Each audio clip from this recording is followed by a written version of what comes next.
So we've been asked to graph the following inequality. Y is greater than or equal to 2x squared plus 5x minus 7.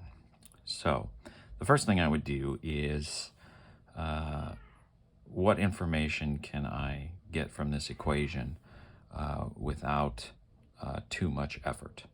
So let's see if I could factor this easily. So if we reverse FOIL 2x and x, I know I'm going to get 2x squared. My factors of 7 are 1 and 7. 2 times 1 and 7, so 2 and a 7. So I think 1 and 7 will work. Let's try it out. If we have a 7 here and a 1 here, we want positive 5. So put a positive there and a negative there. We get 2x squared. 7x minus 2x is 5x, and then a minus 7. So we factored it. We didn't have to use the quadratic, which is always nice. And our zeros are negative 7 halves and 1.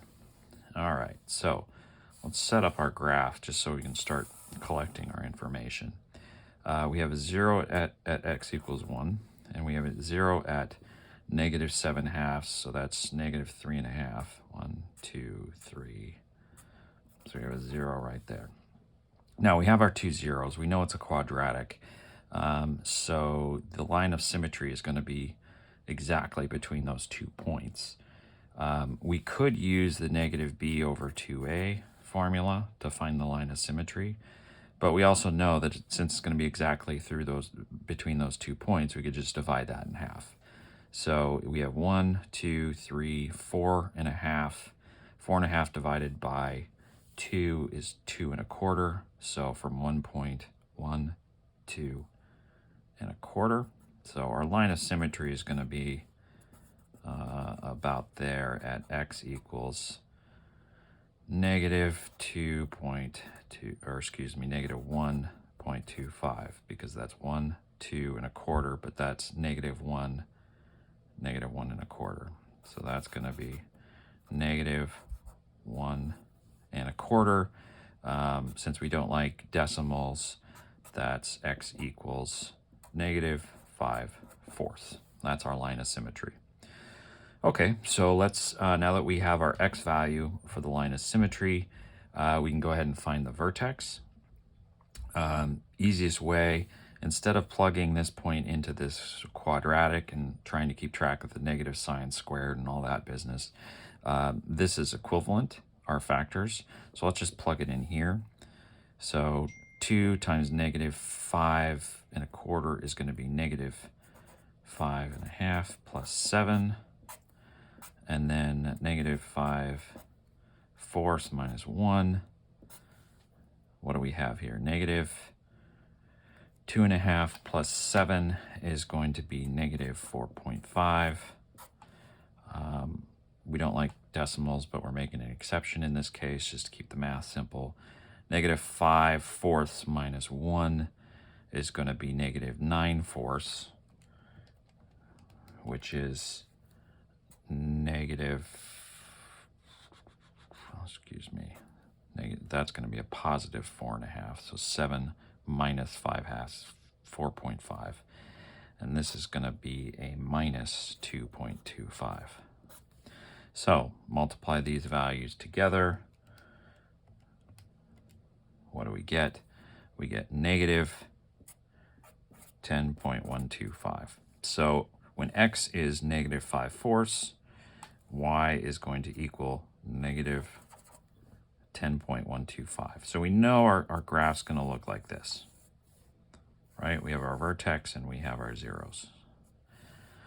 All right, so then the last next step we do is this line dashed or solid? We look here. If it's greater than or equal to, it's solid. If it's greater than or less than and not equal to, then we know it's dashed. But this is greater than or equal to, so we know this is a solid line. Okay, and then the last step to graph this inequality is to test a point. this quadratic has basically divided our whole two-dimensional universe here into two halves. This is a half outside the parabola, and then this is a half inside the parabola. So which points inside or outside the parabola lead to a valid solution? So let's test it out. We have y is greater than or equal to this equation.